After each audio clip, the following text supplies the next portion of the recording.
And next అయితే మేము Kanipakam temple అయితే రీచ్ అయిపోయాము. ఇంకా లోపలికి అయితే వెళ్తూ ఉన్నాము. అందులో ఆ రోజు సంకటహార చతుర్దశి, సో చాలామంది ఉంటారు అనుకుంటున్నారు, వెళ్తున్నారు. బట్ క్రౌడ్ అయితే నాకు పార్కింగ్ దగ్గర అయితే కనిపించలేదు.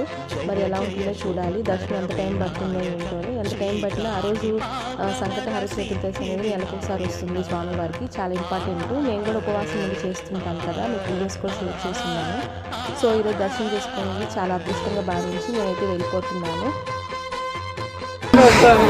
ఇప్పుడైతే కాణిపాకం టెంపుల్కి వెళ్తున్నాం, దర్శనానికి వెళ్తున్నాం. మేము ఇప్పుడైతే త్వరగా దర్శనం అయిపోవాలి, మంచిగా జరగాలని కోరుకుంటున్నాం. చెప్పు Srikanth. Thank you very much. ఈరోజు నువ్వు ఉపవాసంలో ఉన్నావు కదా, మార్నింగ్ నుంచి ఏం తినవు కదా శ్రీకాంత్, సంకటహార చతుర్దశి. సో వినాయకుడి దర్శనం అయితే బాగా జరగాలి.